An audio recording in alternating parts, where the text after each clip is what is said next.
Anung Surahmina, calon guru penggerak Angkatan ke-6 SD Negeri Cirende 03, Kota Tangerang Selatan. Tugas, aksi nyata, diseminasi budaya positif. Selamat menyaksikan.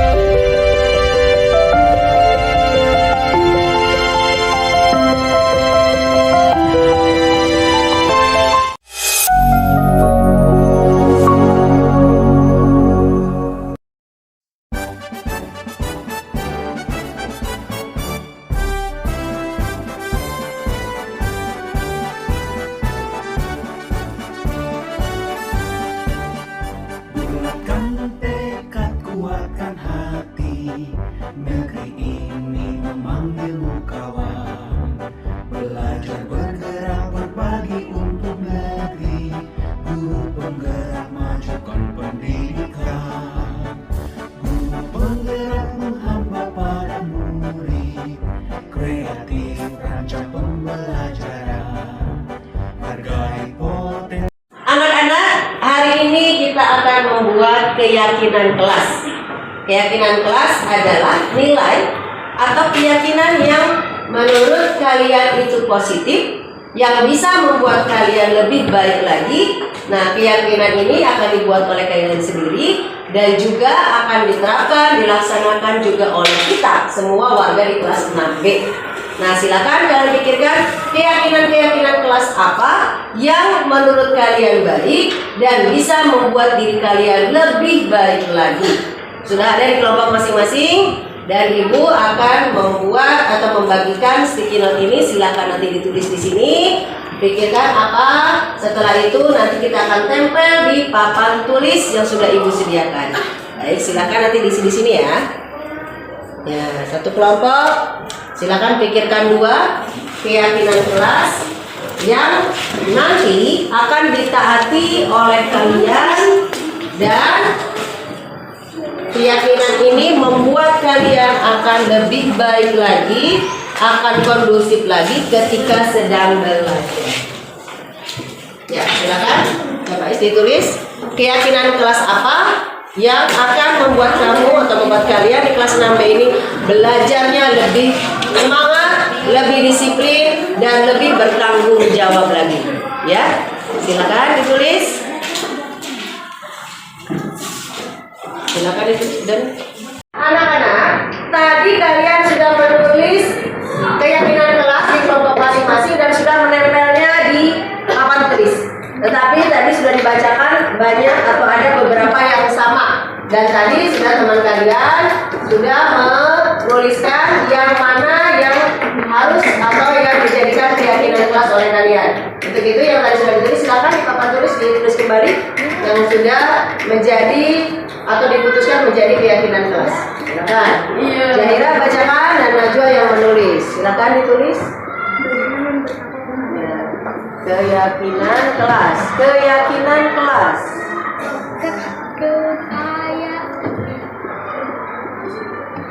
Iya.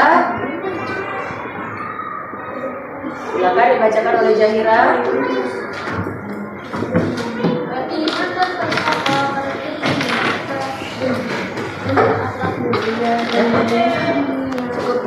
Anak-anak, kalian sudah membuat kesepakatan kelas yang diyakini bahwa itu semuanya baik, bermanfaat untuk kita semua, dan kalian juga akan mematuhi kesepakatan itu akan dilaksanakan oleh kalian, dipatuhi kita bersama, termasuk dengan Ibu juga. Nah, sudah ditempel di sana di sini, yaitu keyakinan kelas 6B. Di situ semuanya sudah ditulis. Dari yang semuanya sudah dirangkum menjadi ada 8 keyakinan kelas yang tentunya dibuat dan dipatuhi oleh kita semua sebagai warga di kelas 6B. Untuk itu Ibu akan tanda tangan.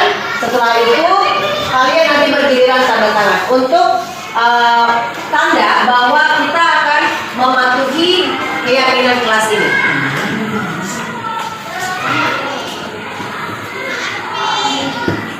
Ya, silakan sekarang Adeline. Nanti disusul oleh Atifah. Silakan. sudah siap-siap, Afifah? Berdiri. Langsung. Afifah, lanjut dengan Ben. Ben, langsung berdiri, Ben.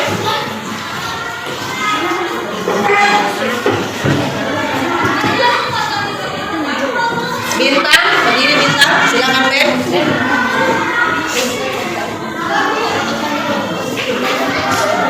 Ya, di atasnya ya Ben.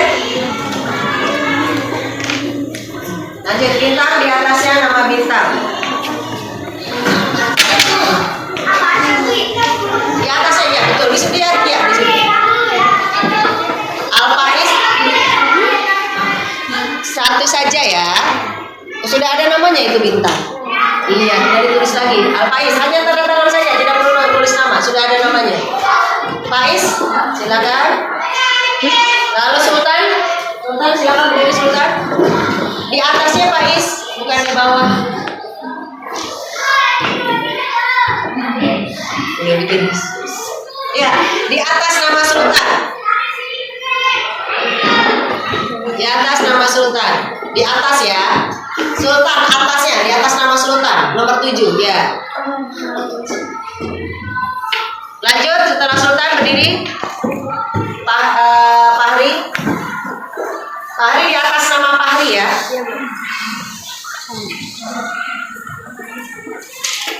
Ya, lanjut sekarang Mesya di atas namanya ya. Nabila.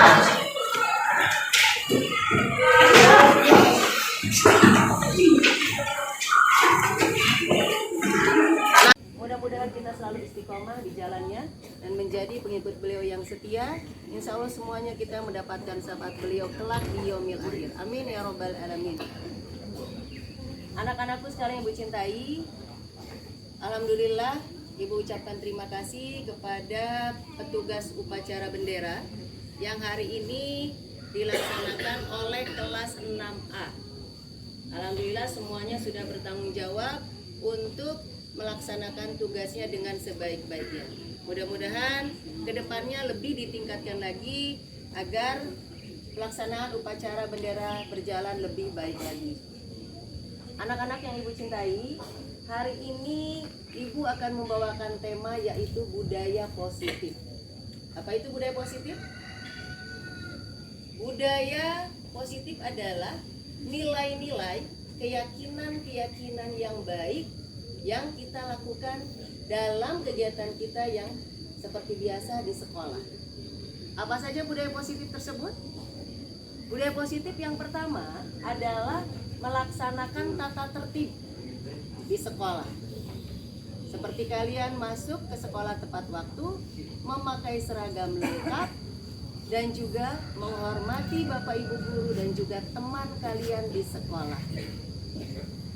Lalu yang kedua, yaitu cinta, kebersihan, dan lingkungan. Bagaimana sikap kita terhadap lingkungan yang ada di sekitar kita, khususnya di sekolah. Karena setiap hari kalian beraktivitas di sekolah. Apa yang harus kalian lakukan? Ketika kalian melihat lingkungan kurang baik, seperti ada sampah yang bertebaran, diambil lalu dimasukkan ke dalam tempat sampah. Kebersihan di dalam kelas terutama harus dijaga. Piket kelas, selain piket kelas, kalian juga harus peduli terhadap diri sendiri. Di kolong bangkunya jika ada sampah yang kalian lupa simpan, ambil. Lalu buang ke tempat sampah. Jaga lingkungan yang kalian tempati setiap hari. Contohnya kursi yang kalian duduk. Jangan dimain-mainkan, didorong-dorong, ya sehingga cepat rusak. Karena itu adalah fasilitas sekolah yang harus kalian jaga. Dan berikutnya adalah kejujuran. Kejujuran harus ditanamkan sejak kalian kecil. Nah sekarang kalian masih SD. Mudah-mudahan jika kejujuran itu ditanamkan dari kecil, insya Allah sampai dewasa akan terus terpatri dalam diri kalian bahwa kejujuran itu sangat penting. Bagaimana sikap jujur? Ketika di kelas, sedang ulangan, sedang tes, usahakan percaya pada diri sendiri, yakin dengan diri sendiri, tidak boleh melihat hasil orang lain karena belum tentu punya orang lain benar. Jujur berikutnya adalah tentunya ada kejadian teman kalian yang jatuh uangnya misalnya, lalu ditemukan. Kalau jujur pasti dikembalikan kepada temannya tersebut. Atau kalau temannya atau tidak tahu siapa yang menjatuhkan uang atau yang uangnya terjatuh, berarti dikembalikan kepada guru piket. Nanti guru piket akan menyampaikan kepada teman-teman kalian yang kehilangan uang tersebut.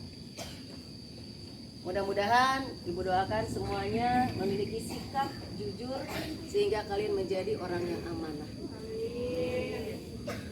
Budaya positif berikutnya adalah religius. Religius adalah rasa keimanan kepada Allah Subhanahu wa taala, kepada Tuhan yang Maha Esa. Karena di sini kita pluralisme, ada beraneka ragam keyakinan yang kita yakini di Indonesia. Nah, kita harus menghormati keyakinan orang lain. Dan keyakinan yang kita sudah anut, kita laksanakan dengan sebaik-baiknya. Contohnya, ketika hari Jumat, kalian melaksanakan doa bersama, membaca surah Yasin dan zikir bersama-sama. Lalu dilanjutkan dengan sholat duha, membaca doa di kelas sebelum dan sesudah belajar. Dan tentunya melaksanakan sholat 5 waktu di rumah masing-masing. Mudah-mudahan di sini bisa terwujud sehingga kalian menjadi manusia yang tidak melupakan kodrat kalian sebagai makhluk ciptaan Allah Subhanahu wa taala. Budaya positif berikutnya adalah kepedulian. Kepedulian kalian tentunya adalah sikap-sikap kita kepada sesama manusia. Tentunya di sekolah pertama kepada guru, kepeduli kepada guru jika ada guru yang mungkin kerepotan, ya, sedang membawa buku, membawa laptop atau sebagainya. Alangkah baiknya jika kalian membantu. Atau jika teman kalian tidak membawa peralatan sekolah yang harusnya digunakan, kalian membawa lebih dari satu, silakan dipinjamkan. Atau ketika di antara teman kalian ada yang kurang sehat, ada yang sakit, doakan dan dijenguk. Ya, didoakan, dijenguk jika teman kalian itu sudah beberapa hari tidak masuk sekolah. Itu adalah bentuk kepedulian kita kepada sesama. Berikutnya adalah toleransi. Yang tadi Ibu katakan, kita ini pluralisme, negara pluralisme yang beraneka ragam. Salah satunya adalah kita menghormati agama orang lain, menghormati budaya orang lain. Kita tahu Indonesia ini ada 34 provinsi. Yang pasti ciri khasnya berbeda-beda. Dari bentuk fisik kita, lalu dari bahasa dan sebagainya. Dan alhamdulillah di sekolah kita sangat menghargai perbedaan itu. Dan Ibu ingin kalian menanamkan sikap toleransi ini terjaga sampai kalian dewasa. Ketika kalian sudah ada di lingkungan kalian masing-masing. Dan budaya positif yang terakhir adalah nasionalisme. Nasionalisme adalah nilai-nilai rasa bangga kita, rasa cinta kita kepada tanah air. Bagaimana kita memposisikan diri kita sebagai warga negara yang baik. Kalian adalah pelajar-pelajar yang insya Allah akan menjadi penerus bangsa. Contohnya seperti sekarang, praktiknya adalah mengikuti upacara bendera. Panas, capek, tapi kalian tetap berdiri dengan tegak. Itu adalah anak-anak hebat karena kalian merasa cinta Indonesia. Perjuangan Indonesia untuk mencapai kemerdekaan luar biasa. Banyak para pahlawan yang gugur, harta, nyawa, semuanya terkorbankan untuk kemerdekaan Indonesia. Untuk itu, cintai Indonesia, salah satunya dengan mengikuti upacara dengan tertib, dengan hikmah, belajar yang rajin, mencintai produk Indonesia, menghormati keanekaragaman, dan budaya Indonesia dilestarikan. Nah, alhamdulillah mudah-mudahan nanti kita ada kegiatan-kegiatan yang bisa memberikan apresiasi kepada budaya. Contohnya tarian. Di sini juga ada pencaksilat, salah satunya adalah budaya di Indonesia. Kalian juga sudah mengikutinya. Nah, Ibu ucapkan terima kasih kepada kalian yang sudah mengapresiasi nilai-nilai atau keyakinan kalian tentang budaya yang positif. Mudah-mudahan ini bisa terwujud selamanya. Amin ya robbal alamin. Baiklah, apa yang Ibu sampaikan Ibu rasa cukup, mudah-mudahan bisa dipahami dan dilaksanakan dengan sebaik-baiknya. Kurang lebihnya Ibu mohon dimaafkan. Ibu akhiri wabillahi taufiq wal hidayah. Wassalamualaikum warahmatullahi wabarakatuh.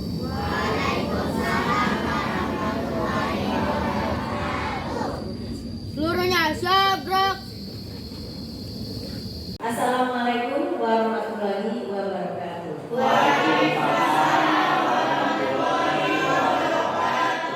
Alhamdulillah, alhamdulillahirobbilalamin. Wa bihi nasta'in ala umuri dunya wad din. Wa ala alihi wa sahbihi ajmain. Rabbi sholli sadri wa yassir li amri wa hlul 'uqdatam min lisani yafqahu qawli.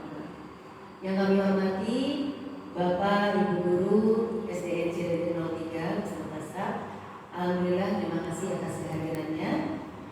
Bapak Ibu, puji syukur marilah kita panjatkan kehadirat Allah Subhanahu wa taala yang mana pada hari ini kita dapat berkumpul di kelas yang kelas Cirebon 03 ini, yaitu acara diseminasi budaya positif, yaitu tugas dari aksi nyata umur 1-4 disiplin positif.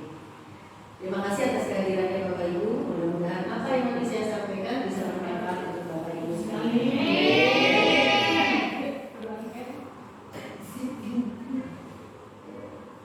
Bapak Ibu, kita akan memulai dengan budaya positif atau materinya yang akan saya sampaikan adalah yang pertama perubahan paradigma, sebelumnya perubahan paradigma, yang kedua adalah perubahan paradigma belajar, yang kedua adalah disiplin positif, yang ketiga adalah motivasi perilaku manusia, keempat adalah kebutuhan dasar manusia, dan kelima posisi kontrol guru kita sebagai guru, dan yang keenam adalah segitiga restitusi. Mungkin Bapak Ibu masih awam dengan kata segitiga restitusi. Untuk itu insya Allah yang akan saya jelaskan. Mudah-mudahan nanti Bapak Ibu memahami bisa mempraktikannya di kelas masing-masing. Amin. Mungkin Bapak akan melihat, Bapak Ibu melihat di sini ada perubahan paradigma belajar yang disampaikan oleh Bapak Ki Hajar Dewantara, yaitu tokoh pendidikan. Menurut beliau, kita ambil contoh perbandingannya pendidikan itu dengan hidup tumbuh-tumbuhan. Seorang petani dalam kehidupannya sama kewajibannya dengan seorang pendidik.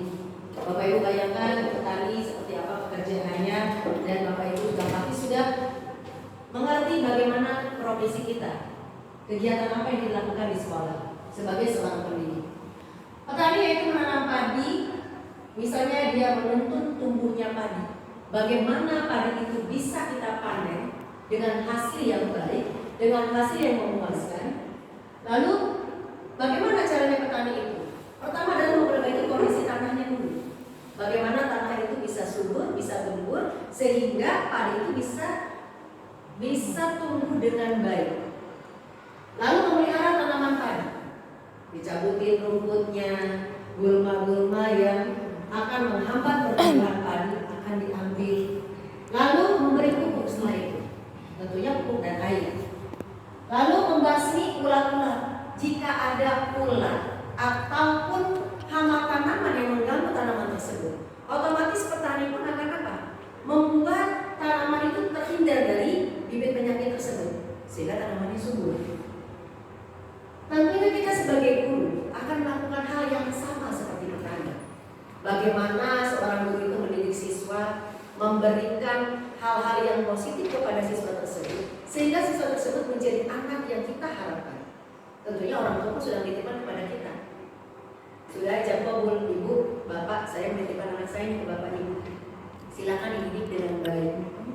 Kita treatment anak kita di sini, anak didik yang dari berbagai latar belakang yang berbeda, kita didik di sini dengan kemampuan kita. Tadi seperti petani, bagaimana caranya kita untuk memperbaiki semua anak-anak yang dari latar belakang yang tadi berbeda, dengan berbagai ciri khas dan keterampilan, pengetahuan yang berbeda. Oke, next. Nah, di sini ada Dr. William Glasser dalam contoh teori meluruskan beberapa miskonsepsi tentang makna kontrol. Jadi ada miskonsepsi dari beberapa guru di Indonesia tentunya. Ada pemikiran yang tidak sesuai. Miskonsepsi yang pertama adalah miskonsepsi bahwa guru itu mengontrol murid. Ya, saya seorang guru yang harusnya mengontrol murid saja. Itu yang salah. Lalu yang kedua adalah pada dasarnya kita tidak dapat memaksa untuk berbuat sesuatu jikalau murid tersebut memilih untuk tidak melakukannya. Nah, yang ketiga adalah bujukan adalah bentuk-bentuk kontrol. Betul. Segala usaha untuk mempengaruhi murid agar mengulangi suatu perilaku tertentu tentunya itu agak tepat ya. Yang ketiga adalah kritik dan membuat orang merasa bersalah dapat menguatkan karakter.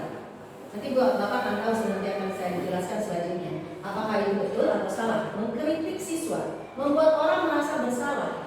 Siswa merasa bersalah, apakah itu bagus atau tidak? Lalu yang berikutnya adalah ilusi bahwa orang dewasa memiliki hak untuk memaksa. Kita sebagai guru berarti dewasa ya. Anak-anak itu kan di bawah usia kita, apalagi kita belajar atau mengajar di SD. Kita tuh merasa bahwa saya ini seseorang atau guru yang memang harus memaksakan kepada murid untuk mengikuti apa yang kita inginkan. Itu yang tidak tepat. Kamu harus begini, kamu harus begitu, tolong begini, tolong begitu. Nah itu, tetapi nanti penyampaiannya akan lain ketika ibu bapak akan mengetahui apa yang nanti akan kita paparkan.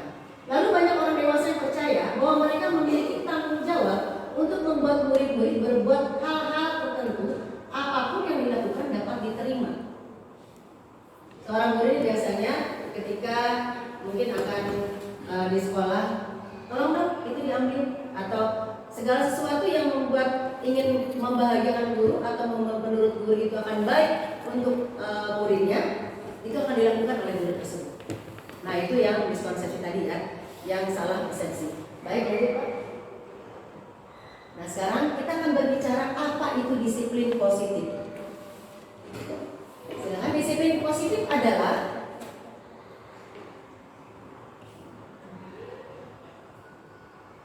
apa makna kata disiplin? Apa yang terlintas di pikiran kita mendengar kata disiplin, Bapak Ibu? Kebanyakan orang akan menggabungkan kata disiplin dengan kata tertib, teratur, dan kepatuhan pada peraturan. Kata disiplin juga sering dihubungkan dengan hukuman. Ya, itu kata disiplin, padahal itu salah. Sekarang kita lihat ya, padahal itu sungguh berbeda. Karena belajar tentang disiplin positif tidak harus dengan memberi hukuman. Justru itu adalah salah satu alternatif terakhir dan kalau perlu tidak perlu digunakan. Ingat ya, hukuman tidak perlu digunakan. Itu alternatif terakhir. Dalam budaya kita, makna disiplin dimaknai menjadi sesuatu yang dilakukan seseorang pada orang lain untuk mendapatkan kepatuhan. Kita cenderung menghubungkan disiplin dengan ketidaknyamanan. Orang kalau disuruh disiplin kadang-kadang tidak nyaman kalau bukan dari faktor intrinsik, faktor dari dalam dirinya sendiri. Itu pasti merasa tidak nyaman, merasa dipaksa. Nah, kita lanjutkan. Ki Hajar Dewantara menyatakan bahwa untuk mencapai kemerdekaan atau dalam konteks pendidikan kita saat ini, untuk menciptakan murid yang merdeka, syarat utamanya adalah harus ada disiplin yang kuat. Disiplin yang dimaksud adalah disiplin diri yang memiliki motivasi internal dalam dirinya sendiri. Jika kita tidak memiliki motivasi internal, maka kita memerlukan pihak lain untuk mendisiplinkan kita atau motivasi eksternal dengan cara membangun kesadaran diri. Merdeka menurut Ki Hajar Dewantara adalah tidak hanya terlepas dari perintah, akan tetapi cakap untuk memerintah diri sendiri. Ketika seorang murid harus mengikuti aturan tertentu, maka kita harus memberikan pemahaman terlebih dahulu kepada murid tersebut.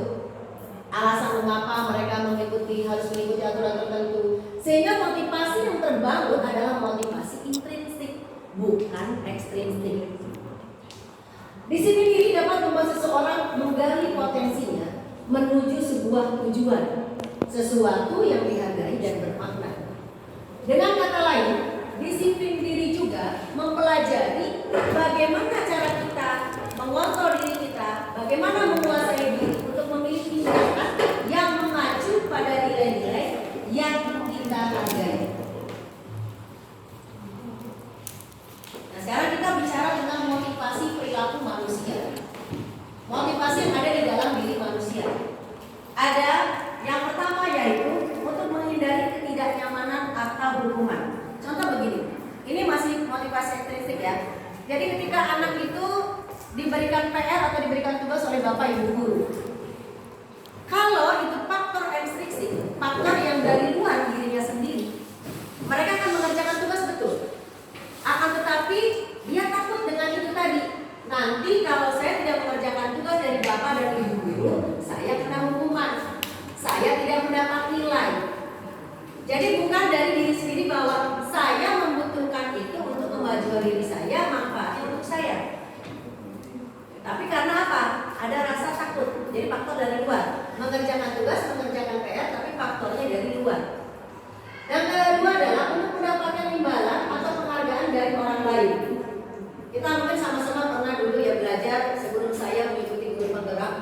Saya pernah waktu itu ada dosen atau beberapa pengajar praktik yang Bu, atau pernah juga dengan pengawas waktu itu ya, Bu, Bapak kalau anak itu dikasih gift ya, dikasih penghargaan misalnya seperti diberikan makanan gitu kalau bisa menjawab gitu ya, itu akan merangsang katanya motivasi anak. Tapi sekarang setelah Bapak Ibu tahu tadi, saya tanya, apakah itu faktor intrinsik atau ekstrinsik? Ketika guru memberikan permen, anak itu akan langsung bertanya ya, saya Bu, karena apa tadi? Ada hadiah. Ada hadiah dari Bapak Ibu. Berarti bukan faktor intrinsik ya. Jadi sekarang kalau Bapak Ibu sudah melihat ini, oh ternyata ada beberapa faktor yang membuat kita sekarang sudah mulai paham apa yang harus saya lakukan sebagai guru. Dan itu pernah saya lakukan memang. Ketika anak bertanya, kalau bisa kita kan ada verbal, ada non verbal. Ketika kita menghargai anak ya, misalnya dengan jempol gitu, itu sudah bagus ya. Atau dengan kamu hebat, dengan tepuk tangan gitu ya. Nah itu penghargaan kita kepada murid. Nah imbalan tadi menurut saya kurang bagus. Tetapi kalau ibu bapak merasa itu memang contohnya anak ulang tahun mungkin ya, atau mungkin mendapat prestasi mungkin disilakan. Tapi hal itu jangan dibuat suatu hal utama, karena itu akan merangsang anak untuk jadi berbuat baiknya karena faktor eksternal atau faktor dari luar. Berikutnya adalah untuk menjadi orang yang mereka inginkan dan menghargai diri sendiri dengan nilai yang mereka percaya. Nah, ini yang ketiga. Saya percaya kalau tugas saya tepat waktu itu positif untuk saya. Ini yang ketiga yang paling baik. Jadi kalau kita urutan itu berarti kan karena ketidaknyamanan. Yang kedua adalah karena imbalan. Itu masih mendekati, tetapi masih tidak tepat. Ini yang ketiga, yang paling tepat. Dengan ini mereka percaya bahwa saya ketika datang tepat waktu akan membuat saya disiplin. Karena disiplin itu penting untuk masa depan saya. Ketika saya bekerja nantinya, apapun dimanapun saya hidup di lingkungan manapun, disiplin itu yang utama. Akan menjadi orang yang dipercaya orang lain, dihargai, lalu anak tersebut juga akan mendapatkan percaya diri yang lebih tinggi. Lanjut.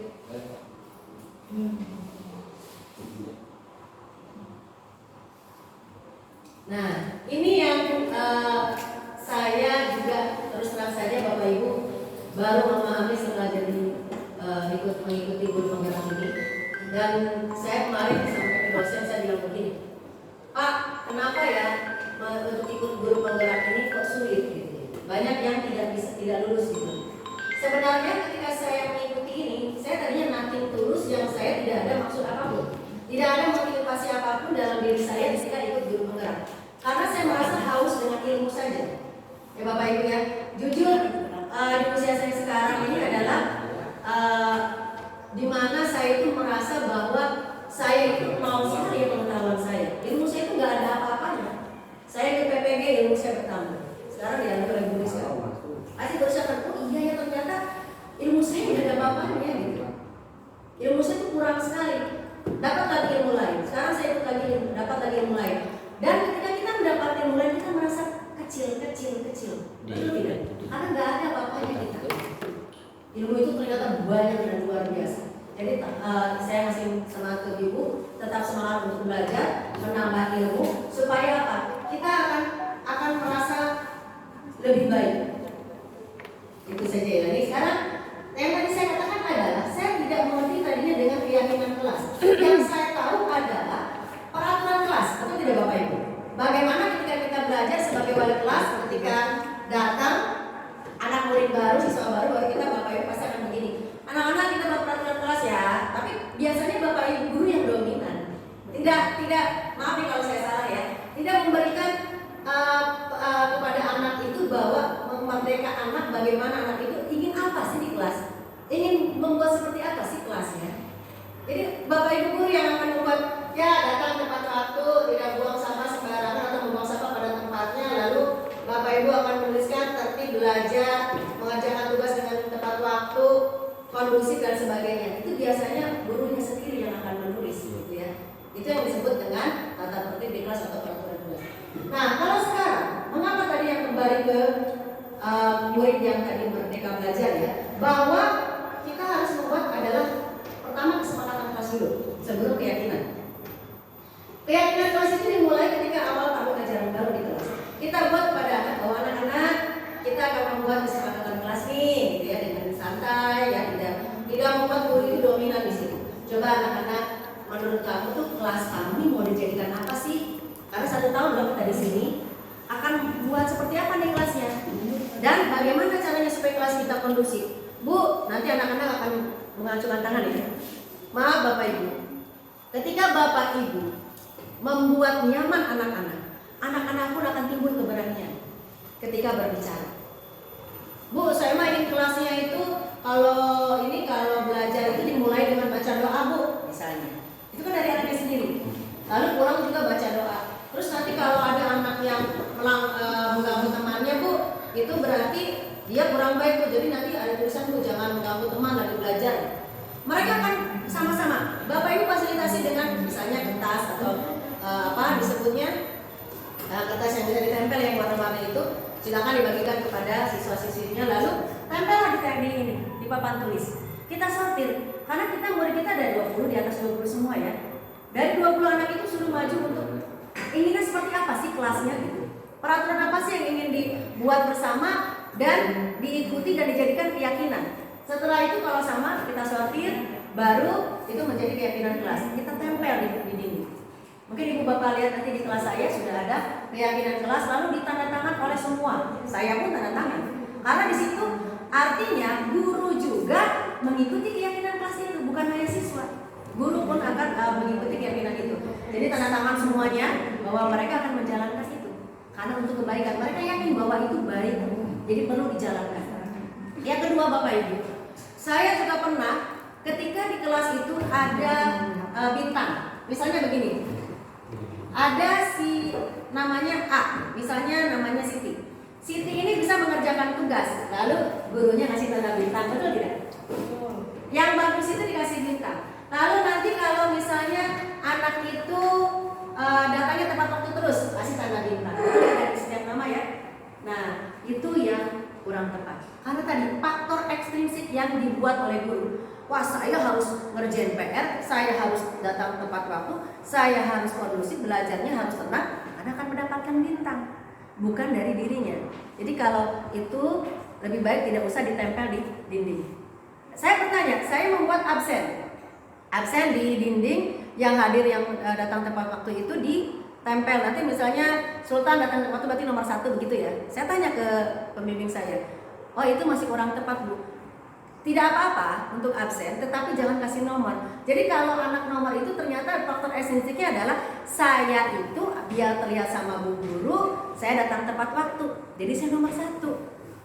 Nah itu, tetapi kalau untuk itu tidak apa-apa, hanya untuk mengontrol siapa yang tidak masuk. Boleh, tapi jangan dikasih nomor.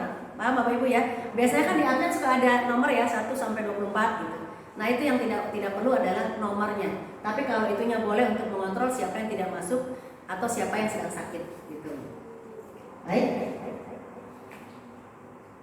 Nah, pembentukan keyakinan kelas yang tadi saya sudah sebutkan adalah pertama, pernyataan keyakinan kelas senantiasa dibuat dalam bentuk positif.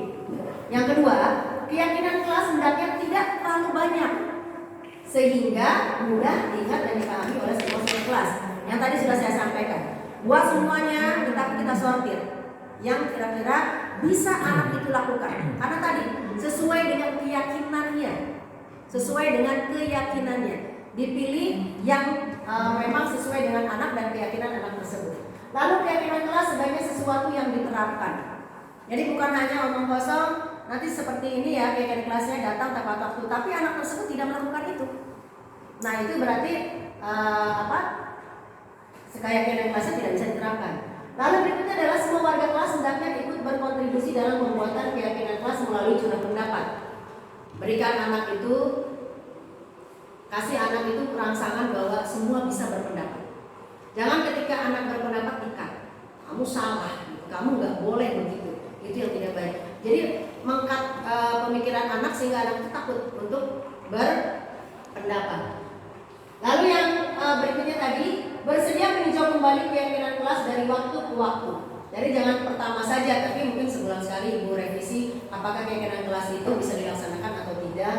Lalu adanya konsekuensi ketika ada yang melanggar kesepakatan tersebut. Tadi keyakinan kelas itu dibuat oleh mereka, dan pasti yang akan menaati adalah mereka dan guru juga di dalam kelas. Nah, pasti ada konsekuensinya. Bagaimana ketika melanggar?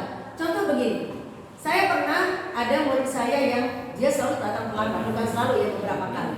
Lalu saya bilang, saya kenapa kamu selalu datang terlambat? Ini Bu, alasannya dia sampaikan. Saya sebagai guru itu tidak, kalau kita ingat zaman dulu itu kalau terlambat atau tidak mengerjakan tugas biasanya suruh nulis ya, nulis di buku berapa lembar, itu gurunya yang minta. Atau kamu kerjakan tugasnya 2 kali, itu misalnya, lebih dari itu jadi bobotnya. Nah, sekarang yang saya lakukan adalah saya bertanya kepada anak tersebut, kamu sudah melanggar keyakinan kelas, apa yang kamu lakukan?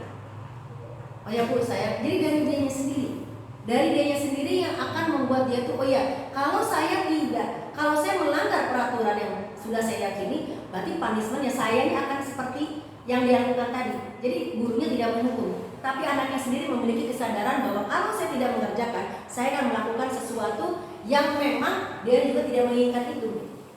Paham ya? Lalu berikutnya adalah konsekuensi harus sesuai dengan memberikan manfaat.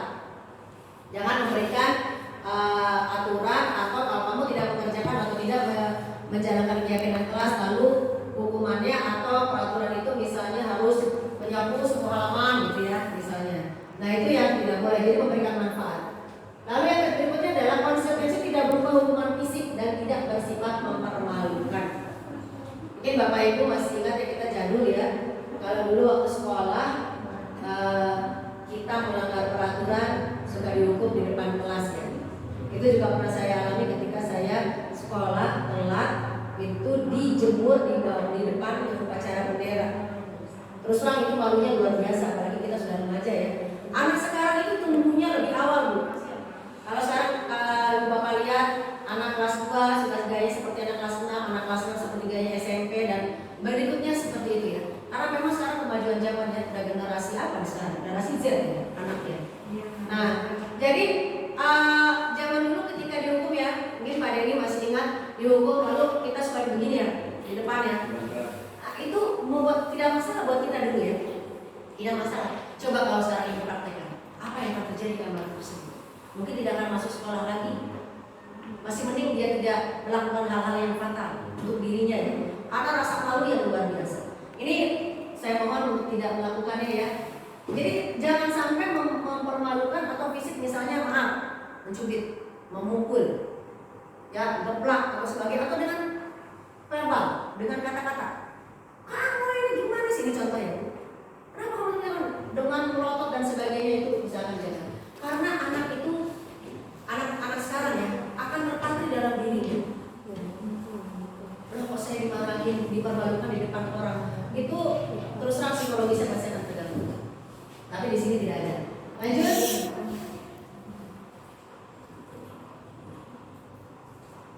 Nah sekarang kita akan melihat hukuman atau konsekuensi. Ini contohnya, ilustrasinya adalah Iva kurang menguasai pelajaran matematika, sehingga pada saat pelajaran tersebut berlangsung, dia lebih banyak berdiam diri atau menggambar di buku pelajarannya. Pada saat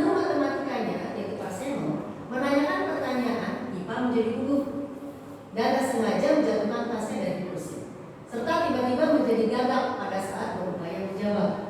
Seluruh kelas pun tertawa melihat perilaku IFA yang bicara tergagap dan terkejut tersebut. Pak Seno pada saat itu membiarkan teman-teman IPA menertawakan IFA yang tergagap dan malu luar biasa.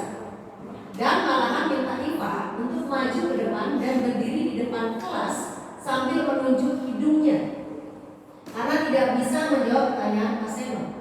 Kelas makin gaduh dan anak-anak pun tertawa melihat IPA di depan kelas dan memegang ujung hidungnya. Ini seperti ini ya, nggak semua tertawa. Sekarang sebelum saya buka slide berikutnya, apakah menurut Ibu Bapak perbuatan Pak Seno sudah betul atau tidak? Tidak. Pada ini tidak ya. Baik, mungkin semua setuju untuk tidak ya. Slide berikutnya. Nah, itu tadi karena tidak sesuai dengan kebutuhan dasar manusia. Kita ini manusia pasti punya kebutuhan, ada kebutuhan dasar manusia. Yang pertama adalah kebutuhan bertahan hidup. Bagaimana kita struggle, bagaimana kita mempertahankan hidup kita sehingga hidup kita bisa lestari. Fight ketika hidup itu bisa dilakukan oleh anak-anak maupun oleh orang dewasa. Bagaimana dia defend, bagaimana dia menjaga dirinya, mempertahankan dirinya supaya bisa bertahan. Kalau kita bicara anak-anak, bagaimana dia bertahan di kelas? Supaya apa? Supaya bisa berbaur atau ngobrol dengan teman-temannya. Kadang-kadang kalau kita seorang guru tidak bisa melihat itu, ada anak-anak yang mungkin mempunyai percaya diri tinggi yang rendah ya. Jadi sehingga anak itu mungkin malu. Terus ini pengalaman terus terang di kelas saya, ada anak yang sepertinya minder. Saya bangun rasa percaya diri. Alhamdulillah sekarang sudah mulai membaik, sudah berinteraksi dengan teman-temannya. Dan itu terus terang saya panggil orang tuanya. Panggil orang tuanya, saya diskusi dengan orang tuanya, apa sih penyebab anak ini, kenapa dia kalau main sendiri tidak mau dengan teman-temannya. Ternyata ada something. Dan alhamdulillah sekarang sudah solve, sudah permasalahannya sudah bisa teratasi. Lalu yang kedua adalah kasih sayang dan rasa diterima. Ketika anak tersebut, Bapak Ibu pastinya ya, kalau kita jangan berpikir kita ini lebay atau too much, ya. Kalau kita apa salahnya kita bilang sayang ke anak, pintar ke anak, itu kan sudah berat ya untuk kita ya. Cantik ya Allah, pintar banget kamu, terima kasih. Walaupun itu masih salah. Jadi pengakuan bahwa saya itu diterima oleh Bapak Ibu guru saya di sekolah. Bapak Ibu guru itu sayang loh sama saya. Gitu. Jadi ketika anak saling ya, Ibu maaf ya, dan tolong ingatkan saya. Ketika anak saling, jangan sampai bawa Bapak Ibu kemana-mana. Mungkin saya juga benar-benar tidak yang saya bicarakan, mudah-mudahan kalaupun saya salah tolong diingatkan. Ketika anak saling, tolong Bapak Ibu lihat wajahnya, lihat mukanya. Ya, kalaupun tidak mungkin dilus ya, kalau mungkin ada kebanyakan. Tapi jangan ketika anak mau saling sama ibu lalu kita lihat kemana-mana, atau tidak memperhatikan anak tersebut. Anak tersebut pasti akan ada rasa kecewa. Apalagi anak itu sudah datang menghampiri kita. Ya, tapi di sini sih semuanya begitu. Lalu penguasaan atau pengakuan atas kemampuan yang tadi, berikan nilai, jangan lupa sesibuk apapun. Kadang-kadang saya itu ya, ketika menilai itu, coba kalian hitung saja nilainya 3 tahun ke depan kalau masih nilai ini, saya nilai aja langsung. Karena itu sangat membuat mereka senang. Berikan nilai di bukunya. Bukan karena pemikiran orang tua, bukan, tapi untuk anak itu sendiri membangun rasa percaya dirinya dia, membangun rasa bahwa saya itu dihargai, bahwa saya itu diakui kemampuan saya oleh Bapak Ibu guru. Jadi jangan pelit-pelit untuk menilai di buku tulis atau di buku tugasnya. Yang berikutnya adalah kebebasan, kebutuhan akan pilihan. Yang tadi IPA itu tadi menggambar. Nanti akan bicara kalau Ibu akan selanjutnya itu bicara tentang berdiferensiasi. Ada pembelajaran berdiferensiasi. Bagaimana kita melihat karakter anak. Kita buat survei dulu. Boleh pakai angket, terserah. Atau boleh dengan wawancara, silakan. Nanti kita akan ke sana ya, nanti kebutuhan akan pilihan ini kebebasan. Berdiferensiasi artinya anak itu memiliki kecenderungan belajar yang berbeda-beda. Auditori ya, kinestetik, visual, ya kan? Mungkin kalau Pak Tanto guru olahraga kinestetik, dia banyak gerak. Di kelas pun akan sama. Jadi yang tadi IPA itu dia berdiferensiasi dengan temannya karena dia menggambar ketika pelajaran matematika. Nah, kebebasan untuk mengambil itu kita harus hargai.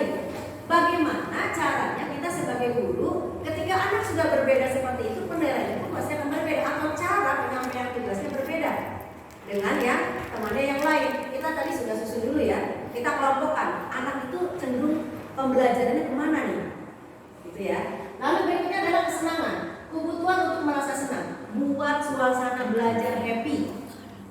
Buat suasana belajar yang menyenangkan. Jangan membuat anak tegang, jangan membuat anak takut. Buat suasana happy, buat suasana menyenangkan. Mungkin dengan tepuk semangat ya, kalau Bapak Ibu kan pinter-pinter bagaimana variasi dengan gerakan-gerakan gitu, atau misalnya dengan tarian-tarian juga dimodifikasi pembelajarannya sehingga anak-anak menjadi senang. Lanjut, Pak.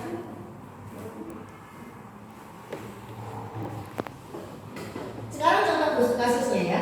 Ibu Ambar, guru dari kelas 6A di SD Pelita Hati, sedang bingung menghadapi ulas salah satu murid di kelasnya yang bernama Doni. Beberapa anak di kelas 2A telah datang padanya dan mengeluhkan Doni yang seringkali meminta bekal makan siang mereka dengan paksa. Jika Anda menghadapi situasi seperti Ibu Ambar, apa yang Anda lakukan? Menurut Anda, kira-kira alasan Doni melakukan hal itu apa? Lanjut, Pak. Ini contoh kasusnya ya, bahwa anak-anak biasanya karena sudah di kelas tinggi, kelas 6, merasa dirinya paling besar, merasa diri yang memiliki kekuasaan. Akhirnya dia membuat orang lain atau anak di bawah di kelasnya itu, di kelas rendahnya, untuk mengikuti apa maunya dia. Nah, yang disebut apa? Yang malak ya, bullying, malak. Misalnya anak, "Cila, uang jajan kamu berapa sih? Buat aku berapa?" gitu ya. Ini sering terjadi ya di sekolah-sekolah. Tapi mudah-mudahan di SD kita memang tidak terdengar seperti itu ya. Nah, sekarang posisi kontrol dulu. Yang pertama adalah menghukum. Jika menghukum, bisa menggunakan hukuman fisik maupun verbal. Mungkin dipanggil kedua-duanya, lalu dicubit atau dipukul atau diapakan. Nah, lalu orang-orang yang menjalankan posisi menghukum senantiasa mengatakan bahwa sekolah memerlukan sistem atau alat yang dapat lebih menekan murid-muridnya lebih dalam lagi. Itu gurunya akan seperti itu posisi. Lalu guru-guru berapa posisi menghukum akan berkata, patuhi aturan saja. Atau awas ya, tidak ditanya dulu Doni itu apa sih alasannya, kenapa dia melakukan itu, tapi langsung dibuat hukuman, langsung dihukum oleh bapak dan ibu guru tersebut. Kamu tuh selalu aja salah, gitu ya. Kamu lagi yang berbuat salah. Kamu tuh troublemaker ya di sini, gitu ya. Dengan kata-kata yang keras, gitu ya. Nada bahasanya dan nadanya tinggi. Guru seperti ini senantiasa percaya hanya ada satu cara agar pembelajaran bisa berhasil, yaitu cara dia menghukum dengan tentunya dari suara tinggi yang seperti yang saya katakan ya, bahasa tubuhnya, matanya melotot. Nah, lalu jarinya menunjuk-nunjuk seperti ini, menghardik. Terlambat lagi, pasti terlambat lagi, selalu datang terlambat. Kapan kamu bisa datang tepat waktu? Gitu ya, dengan nada yang tinggi ya. Lalu tanyakan kepada diri ibu bapak, bagaimana perasaan ibu bapak jika seperti itu? Bagaimana Bu? Ketika ibu mengalami misalnya ibu yang dihardik, ditunjuk-tunjuk, perasaannya kan sedih ya pasti. Kalau sedih saja wajar Pak. Masih mending kalau sedih saja. Aduh sedih saya dimarahin bapak ibu guru, ya Allah kenapa ya saya dimarahin. Kalau begitu masih enak. Coba kalau akan dilakukan. Misalnya nih kalau SD nggak, mudah-mudahan nggak seperti ini ya. Kita lihat SMP SMA. Dia bisa jadi bersifat agresif, lalu dia mungkin akan kembali duduk sih duduk, tapi dengan ngedumel, dengan dendam di hatinya. Mungkin bisa jadi kalau misalnya ada yang bawa yang itunya bapak ibunya bawa motor, dirusakin motor bisa saja terjadi. Ini memang pernah mendengar itu ya, atau mungkin kendaraannya dicoret-coret. Anda ada rasa sakit hati. Mungkin Pak Denny pernah mendengar itu ya di sekolah mana gitu ya. Dan kita mudah-mudahan tidak ada, dan guru-guru di sini memang alhamdulillah the best semua. Tidak ada yang namanya di sini guru yang posisinya penghukum. Silakan lanjut Pak Denny. Nah, posisi kontrol dulu yang tadi ya. Kita bicara posisi kontrol. Bagaimana seorang yang pertama adalah memberi hukuman yang tadi contohnya. Memberi hukuman itu tadi membuat anak merasa salah luar biasa, tetapi dia ada dendam. Bukannya salah, tapi dia merenungi dan ingin memperbaiki, bukan. Dia memang merasa salah, tapi dendam, sakit hati, mendoakan mungkin bapak ibu gurunya jelek. Nauzubillah ya, jangan sampai. Yang kedua adalah membuat rasa bersalah. Membuat rasa bersalah di sini, contohnya adalah begini. Ini anggap saja siswa. Lalu saya bilang gini, dengan nada yang lembut. Low battery, please charge. Tapi lembut. Power off. Itu nanti bapak kurangin ya.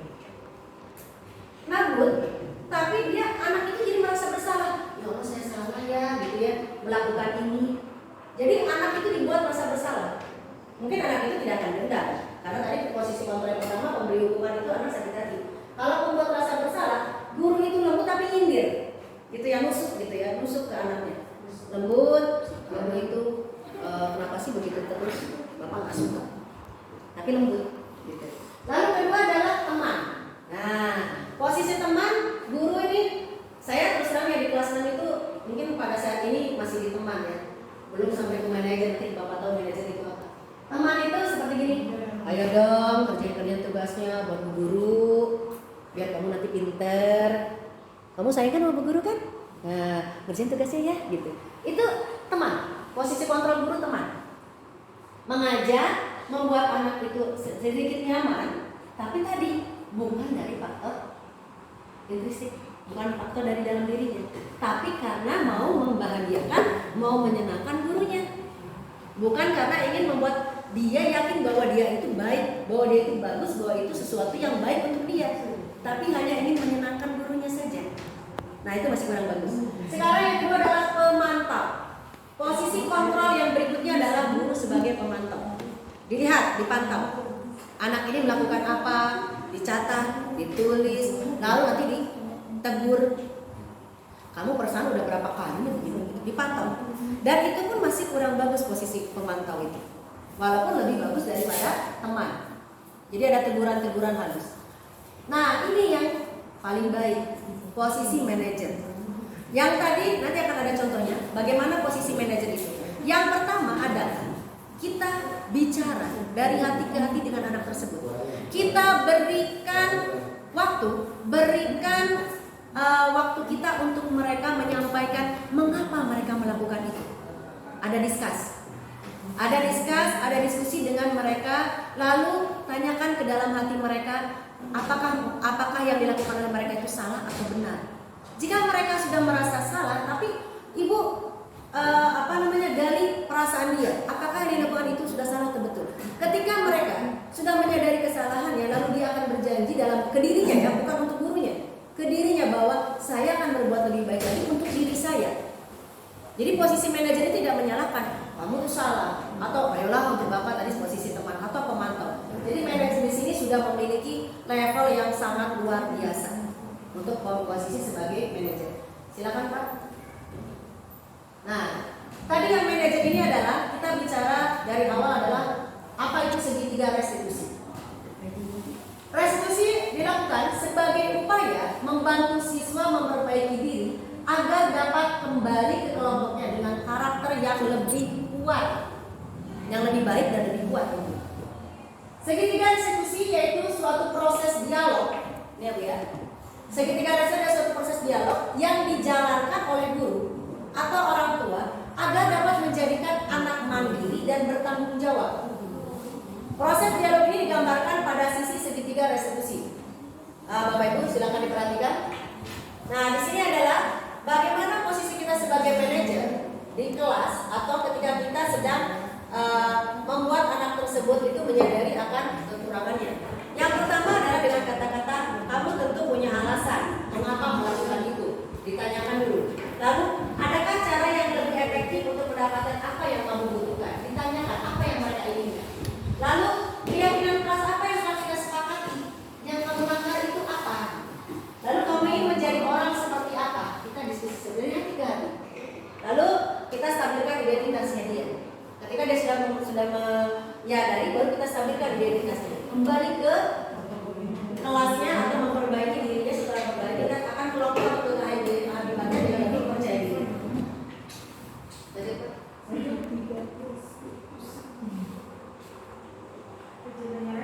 Nah, ini contoh tahapan segitiga restitusi, yaitu menstabilkan identitas, validasi tindakan yang salah, menanyakan keyakinan. Restitusi membantu murid menjadi lebih memiliki tujuan, disiplin, positif, dan memulihkan dirinya setelah berbuat salah.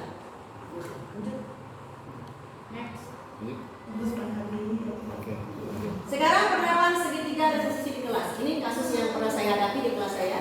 Yang pertama adalah hakim ini sudah lebih dari 3 kali terlambat tiba di sekolah. Sebagai guru, jika ada anak yang melakukan kesalahan, jangan dihukum. Sekali lagi, jangan dihukum. Tapi menyelesaikan masalah itu dengan baik menggunakan tahapan restitusi. karena posisi kita sudah posisi control manager. Lanjut Pak. Ini nanti contohnya ya. Video wawancara penerapan segitiga restitusi kasus yang pertama. Jangan dilihat.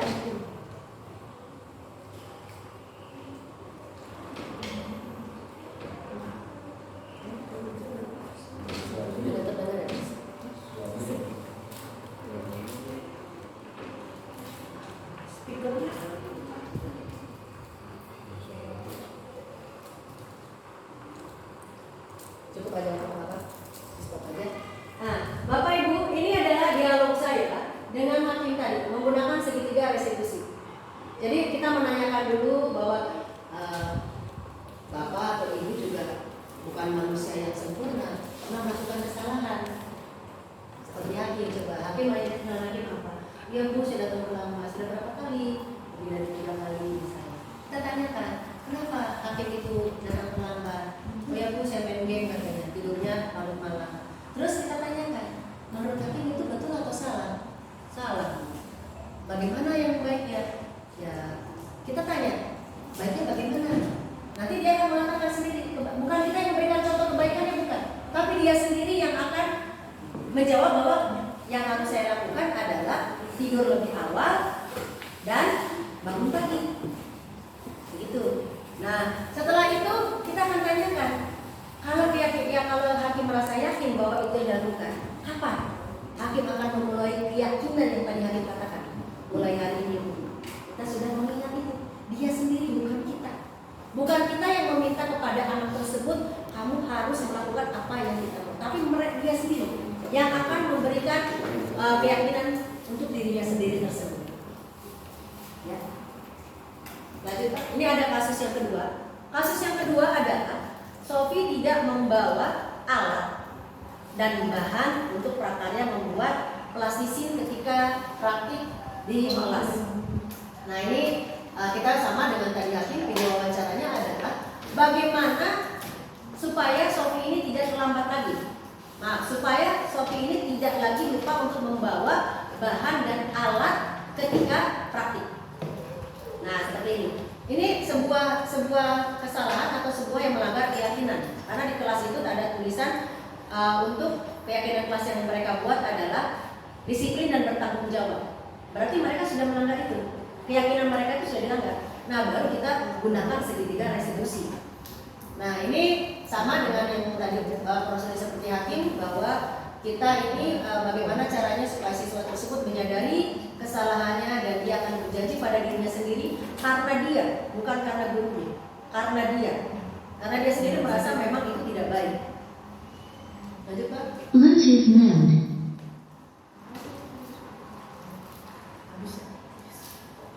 Nah ini adalah testimoni siswa yang telah mempraktikkan segitiga restitusi. Dia merasa senang katanya ketika belajar di kelas, tetapi ibu bapak gurunya tidak mendukung. Jadi ada rasa dihargai, ada rasa bahwa ketika mereka bersalah itu masih dimanusiakan, masih dianggap dihargai sebagai anak, sebagai siswa. Dan mereka pun malah akan lebih merasa malu ya, malu kepada dirinya, dan dia akan memperbaiki apa yang menjadi kesalahannya. Lanjut Pak, ini Sophie juga sama testimoninya. Terima kasih atas perhatian Bapak Ibu. Mudah-mudahan apa yang saya sampaikan bermanfaat. Saya mohon maaf jika kata-kata saya kurang berkenan di hati Bapak Ibu. Sekali lagi terima kasih atas waktunya, terima kasih atas keikhlasannya, dan mudah-mudahan apa yang saya sampaikan bermanfaat khususnya untuk diri saya dulu dan juga untuk teman-teman. Dan tujuan kita adalah sekolah kita tidak lebih sukses, lebih jaya, dan lebih maju lagi. Terima kasih Bapak Ibu. Saya akhiri wabillahi taufiq wal hidayah. Wassalamualaikum warahmatullahi wabarakatuh.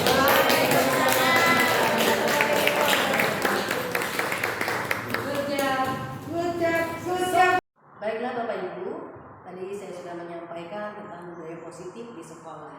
Barangkali dari Bapak Ibu ada yang ingin bertanya, saya persilakan. Ya, saya. Oh baik, Pak Denny, silakan Pak Denny. Assalamualaikum warahmatullahi wabarakatuh. Waalaikumsalam warahmatullahi wabarakatuh. Saya ingin bertanya, ada siswa atau salah satu anak murid saya yang selalu berulang kali melakukan kesalahan. Bagaimana cara menyikapi anak tersebut? Jadi Bapak Ibu, di kelasnya Pak Deni itu ada satu anak ya, yang sudah berapa kali melanggar peraturan, sudah diberikan beberapa cara, tetapi anak tersebut masih juga melakukan kesalahan atau melanggar peraturan. Begini Pak Deni, untuk menyikapi anak tersebut sehingga anak tersebut menjadi anak yang sudah yakin bahwa yang dilakukan itu salah, Pak Deni gunakan segitiga restitusi. Stabilkan dulu identitasnya, ditanyakan dari ke hati, dipanggil siswa tersebut dengan yang tadi saya sudah contohkan, lalu buat anak itu meyakini bahwa hal tersebut tidak baik dan dia akan membuat dirinya baik dengan keyakinan yang dia peroleh dari dirinya sendiri. Jadi Pak Deni mengarahkan anak tersebut, arahkan tersebut bahwa kesalahan itu memang bukan sesuatu yang luar biasa, bukan kesalahan itu bukan sesuatu yang jelek, tetapi kesalahan tersebut bisa diperbaiki dengan cara dari hatinya dulu ingin berubah, dari hatinya yakin bahwa hal tersebut itu tidak baik. Jadi menggunakan segitiga restitusi, langkah-langkahnya tadi sudah saya jelaskan. Nanti akan saya ulang kembali khusus untuk Pak Deni, saya akan tayangkan kembali. Baik, mudah-mudahan bisa dipahami Pak Deni ya. Terima kasih sekali atas pertanyaannya Pak Deni. Ya.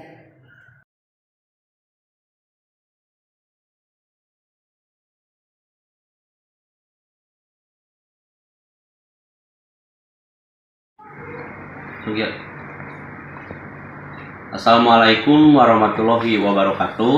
Perkenalkan, nama saya Deni Eriwana SPD. Saya mengajar di SDN Cirende 03. Rekan sejawat dari Ibu Anu Surahmina SPD yang pada saat ini mengikuti program calon guru penggerak angkatan ke-6. Saya turut senang dan bangga dengan Ibu Anung yang lolos mengikuti kegiatan guru penggerak ini, dan beliau telah menularkan ilmunya kepada kami, terutama rekan sejawatnya. Di antaranya adalah tentang budaya positif di sekolah, seperti membuat karya keyakinan kelas sebelum memulai pembelajaran di awal tahun.